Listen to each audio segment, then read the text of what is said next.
Hello and welcome to Runkle of the Bailey. My name is Ian Runkle. I'm a Canadian criminal defense and firearms lawyer. Today's video is on how to survive a home invasion, which is a video I've been meaning to do for a while, but now home invasions are back in the news, so I better get on it. Now, the other thing I'll note here is that many of these contentions are potentially controversial, even among people who could be considered experts in their field in some capacity or another, which means that there are many sort of right-ish answers, and you should exercise some judgment in looking at this. And none of this is really to be taken as legal advice. This is my thoughts, my commentary. Now, a lot of these videos will start off with gun selection, like which shotgun to buy, which handgun, which rifle. And that's not where I'm starting here, because to my mind, all of that is really a failure state. First thing you want to do is to avoid a home invasion if at all possible. And so my number one suggestion on all of this is stay away from drug dealing and crime. And really, I mean that in both sides. You don't want to be a drug dealer because drug dealers are often targeted for home invasions. It's one of the sort of leading categories of home invasions that you'll see in the case law, to the extent that many home invasion cases will actually say, they'll talk about the worse attacking the merely bad. And what they mean is, drug dealers getting attacked by violent psychos. So it's a real risk if you are drug dealing that your, door may get kicked down by people who want to rob you. And, that could also include the police, but none of the tips here will really protect you from the police other than just stay away from crime, because there isn't really a protection against the police other than just try not to be involved. And that's even not a guarantee, but there is no way to fight back against the police or anything like that that leads to good outcomes. It's also a really bad idea to end up owing money to drug dealers, because that's another really common cause of home invasions. If you end up racking up, a $20,000 debt to drug dealers, well, they may kick down your door and try to see how much money they can shake out of you through a process you won't enjoy. So that is kind of the overarching tip. I guess the second one is to try not to look wealthy. And because it isn't just drug dealers or people who owe drug debts who get hit, but the next sort of category that you see in case law is people who are thought to have money. There's a particularly horrific case that involved a person who had a jewelry store. But we also see things like people being targeted because they had nice cars parked out front and so forth. This is kind of, you got to decide for yourself where you want to balance on this, because, hey, if you've got a nice car, you might also want to show off your nice car. It's part of the purpose of having it. But you might be a little safer if it's in the garage. You can make your own choices here. This is really not to be it's anybody's fault for getting broken into. That's not what I'm saying here. But you can have different activities that can increase versus decreasing your level of risk. So, assuming you've sort of thought of all of that and you've got all that covered, the next thing to consider is your perimeter. Because we're not going to weapons first thing or anything like that. And your strongest defense is really the sort of envelope of your house. And that means looking at things like your windows and your doors. For windows are actually the less common method of entry. And the reason why they're less common is that people prefer to walk through a door rather than climb through a window that might be full of broken glass. So windows are less commonly used, not used, but they are the less likely scenario. And windows are fairly easy to reinforce, either with bars, although you've got to check. One thing you'll have to look into for your own local town is fortification bylaws, because a lot of towns have rules that say that you cannot overly fortify your property. And the reason why is that they want the police to be able to break in. But if the police and fire department can break in, then so can anyone else. You kind of want to land in that spot where it's difficult for somebody to break in, but you're not running into bylaw problems. So for windows, you might be able to put on bars, but there's also films that are really good for this kind of thing that make it difficult to break through a window. you're not going to be able to make your home a perfect fortress that no one can ever get into. The idea here is to buy you as much time as possible between when they have to start taking actions that break their way in and generate noise and attention, from, as much space between that moment when you might be able to detect them and you having to face them. So the more time there that you can create, the better. You can also set up, early warning systems, alarms, light systems, all of these things, and those can also be tremendously helpful. Your door, however, is going to be the biggest weak point and the biggest thing you should focus on. Now, this thing here is a strike plate, and it is probably the thing you need to worry about most because this is the failure point for most doors. Now, I pulled this off of a web page, and they identify this as a security strike plate, and it's not. So what the strike plate is it's the part of your door that the deadbolt slides into, and it is critical for the security. You can have a door that is, 6 inches of solid steel and reinforced with whatever is stronger than steel, and it still won't do you any good if it's set into a wooden frame with a poor strike plate. And the strike plate is the thing that holds that deadbolt together, holds it in place. Because the problem is that most houses and most strike plates are these little tiny things that are installed with little tiny screws. And those screws, if they're little tiny screws like that, they only go into the trim, which doesn't help you any. What you want instead, they sell longer security strike plates. Those are good options. They sell even longer versions as well. But you also want to make sure that the screws are sufficiently long that they're not just biting into the trim. You want those going into the frame of the house. You want those to be really solidly secure. If you want to put more into this, you can take additional steps. They make things that are like an entire door frame that then pins into the frame of the house.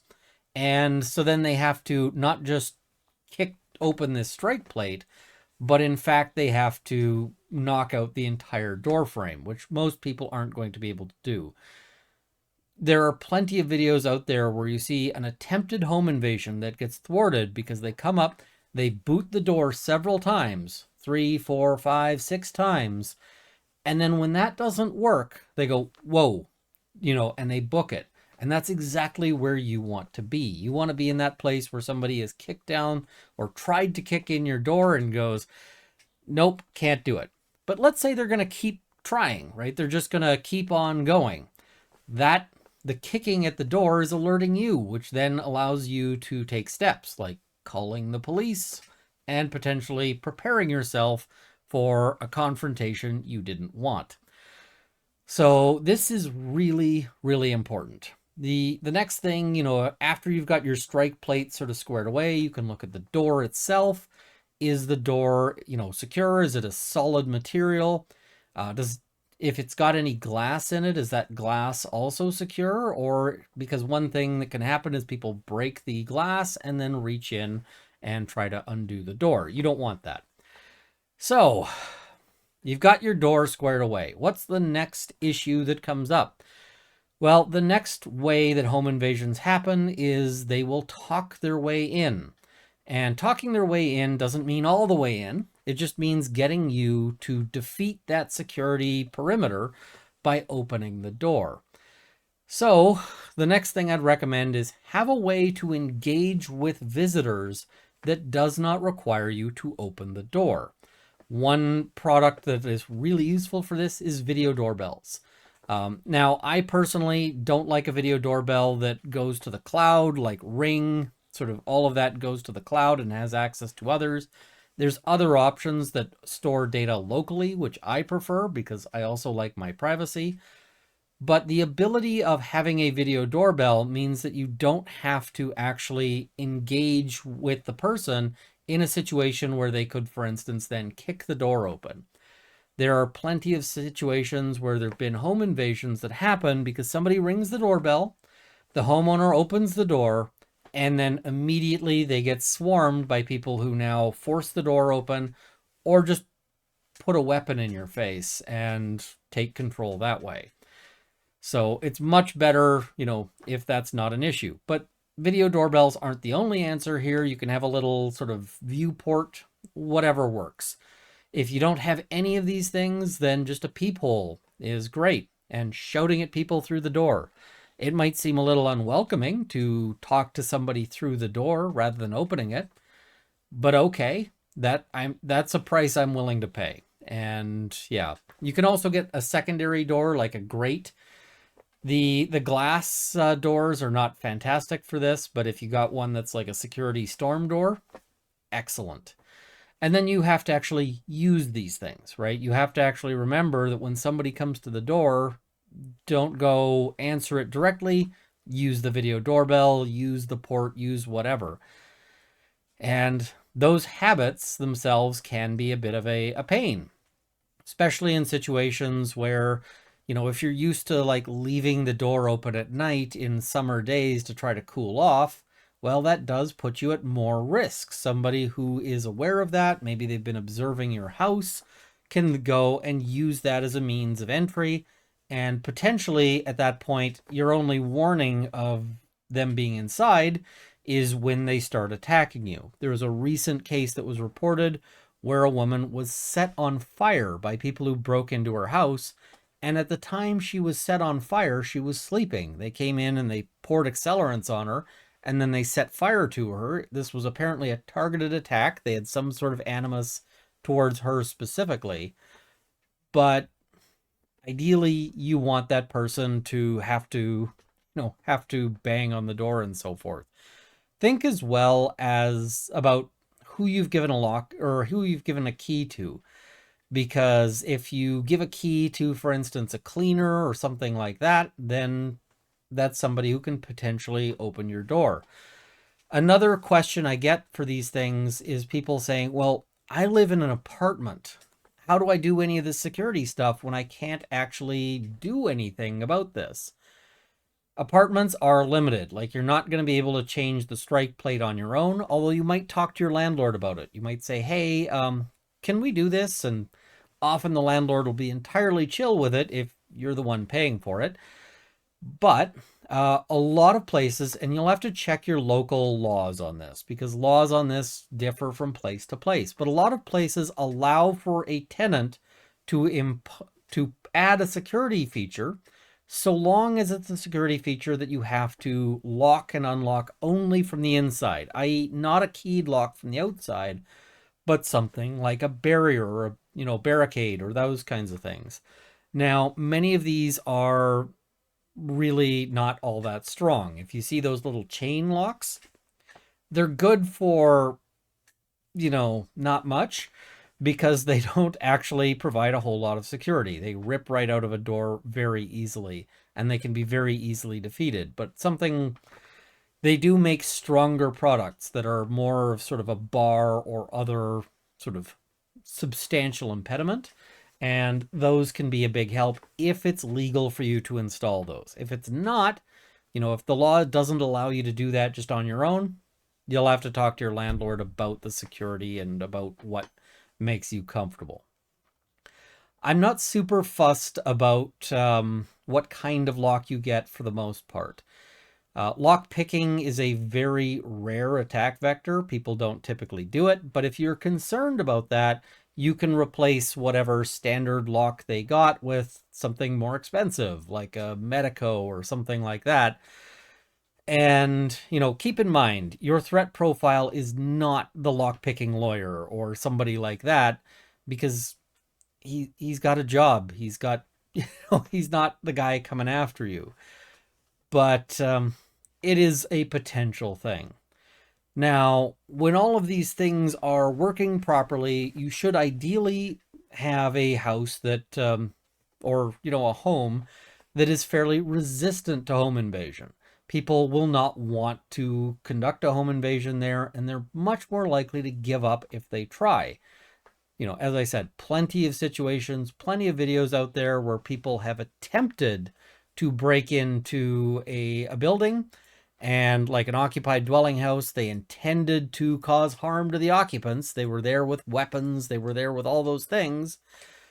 But as soon as they encountered a secure perimeter, they went, nope, not doing that. And this is another place where having a video doorbell is fantastic, because then you've got video footage of them and you can provide that to the police, and potentially they can be stopped before they get another chance to try with either you or someone else, because they might decide that your property's not the one they want to go after, but that they still want to conduct, armed home invasion robberies. You could potentially be saving somebody else's life, which, fantastic. All right. So let's assume all of these things have failed and somebody's gotten inside and they want to do stuff, to you.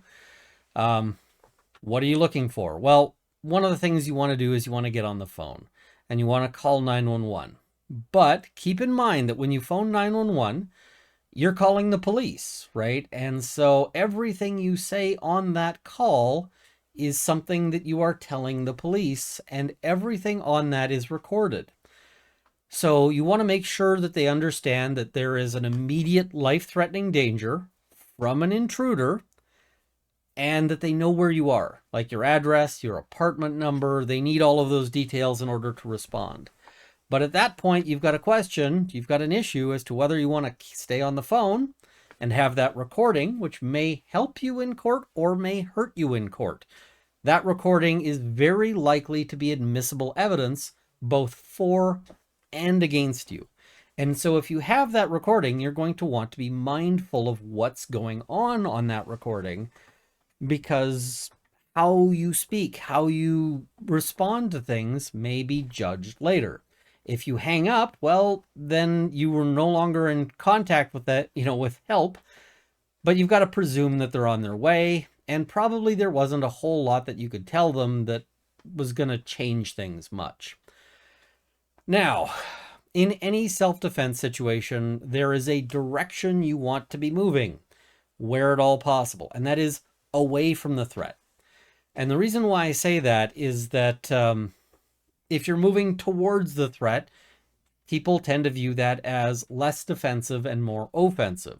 The other thing I'll note here is that all of those security features that I mentioned before are also to your benefit in a legal defense situation, because the more security features that somebody had to break through to get to you, the more likely they're not like an innocent, in the sense of somebody online mentioned that their house got repeatedly broken into by a guy with dementia. He didn't realize that he didn't live there anymore. And so he kept breaking into the house and then getting very angry with the occupants because why are all these people in his house? Well, this is a major potential issue. And, you don't want this guy getting in. And if you've got enough security features that guy can't get in, even better, right? But, if you do have somebody who broke in with, a crossbow, a hammer, a gun, whatever it is, if they had to defeat 4 or 5 layers to get into your house, it shows that they were determined, and it shows that they were willing to do anything. This is something that can definitely be, be used in your favor later on. But moving away from them where possible is also helpful. Similarly, what you say can be helpful. An aggressive stance might be helpful in terms of getting them to back down. But if you're on your phone and that's being recorded, it may later sound to a jury like you were provoking the conflict or you wanted the conflict. So instead, shouting things like, let's say you're sitting there, you've got your shotgun, and, saying things like, I don't want to fight you. I have a shotgun. Leave me alone. Please leave my house. Please leave. I don't want to have to hurt you. These kinds of things are potentially helpful on that recording because it doesn't sound like you're going and provoking a fight. Whereas if on the other hand you say something like, I have a shotgun and I'm going to kill you, it might be more likely to make this person run away and more likely to make you go to jail if you end up having to use force. All of these are potential considerations, and there isn't really a good way to weigh them in the moment. And you might be saying, well, how's this helpful, Runkle? Well, there isn't really a good answer here. No lawyer can tell you a perfect formula for how to defend yourself that will not get you into trouble. And anybody who pretends they can, at least in Canada, is selling you something. But we can also talk about preparing for that eventuality. So different people will have to make different choices as to what they want to have ready. Now, in your home, the rules about possession of a weapon for purposes dangerous to a public to the public peace still apply, but they're a lot less likely to find that your purpose is dangerous to the public peace when it is in the home.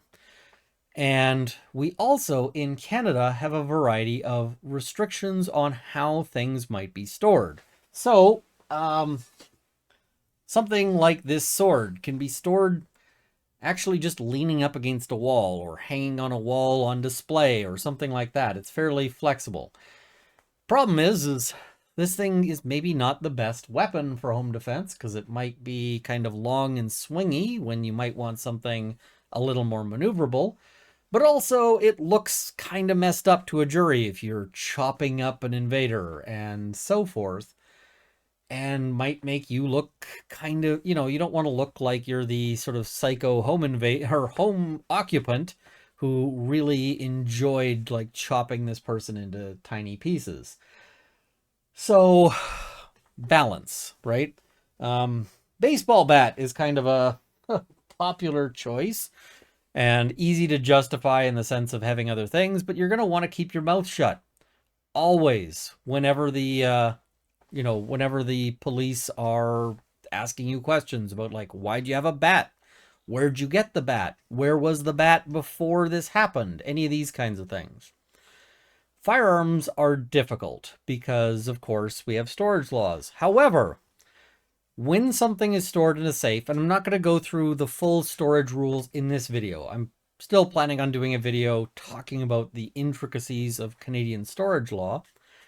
But as a generality, and again, review the storage laws just to make sure that you're not on the wrong side of them.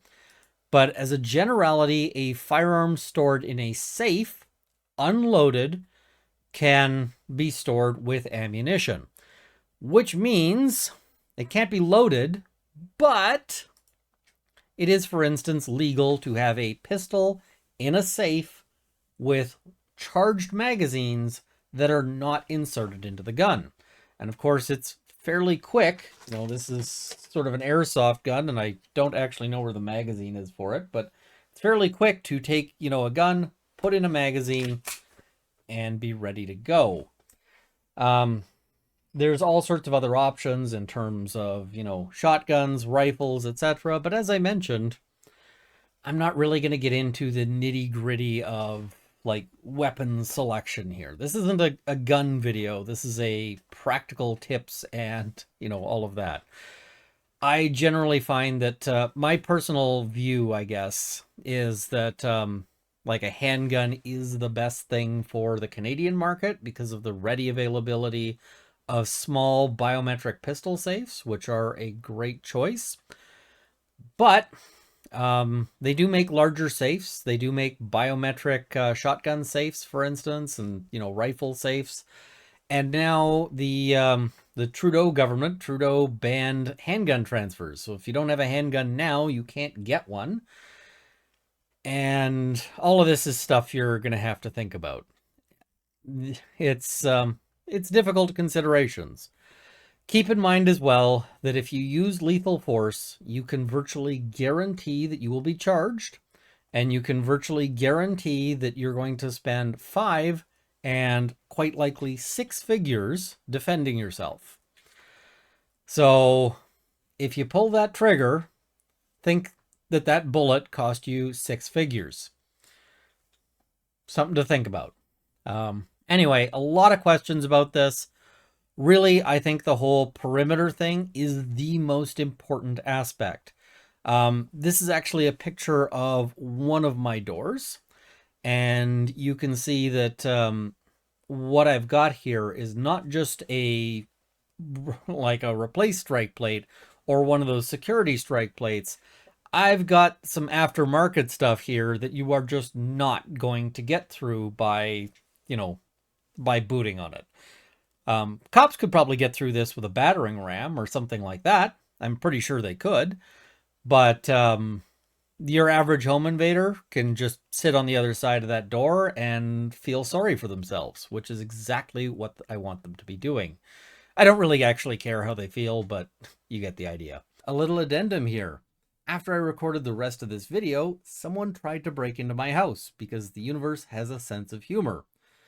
So all of the security features that I've been talking about here, which were sort of the product of experience working in criminal defense, as well as research and so forth, well, now they've been tested, and I can tell you, they passed. The guy did not successfully get into my house. What happened is I was out of town and I see on my video doorbell somebody come up to my door and they behave extremely suspiciously. Specifically, they try the doorknob right away. Now, that is sort of burglar behavior because they want to see if they can just get in without having to break anything. But it's not something you do if you're approaching a door because you want to talk to the occupants because you've got legitimate business there. Ordinary people just don't do that. So when I saw that on the video doorbell, I went, whoa. Now, the video doorbell just shows me a brief event as to sort of what's going on. And I immediately tried to pull up and see, like, what's going on? What's this guy doing beyond that?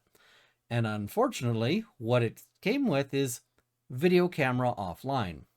Now, that immediately told me, okay, this is something pretty serious. Either this guy has destroyed my camera, or he's broken in and has maybe gotten to the base station, although that's going to be hard to find. I don't know. So at this point, I am very concerned. I'm trying to reach my wife because I don't know where she is and I can't reach her. So I'm getting on the phone with 911 going, hey, I'm pretty certain there's a break-in in progress. I don't know if my wife is okay. Can you get there right away? Spoiler alert, the answer to that was no, although I was able to confirm after sort of things were over that my wife was okay. She was not there at the time. So what happens? Guy attempts to breach the door. He doesn't just try the doorknob. There's clear evidence. You can see it here. You can see the place where the door has cracked. That wasn't there before.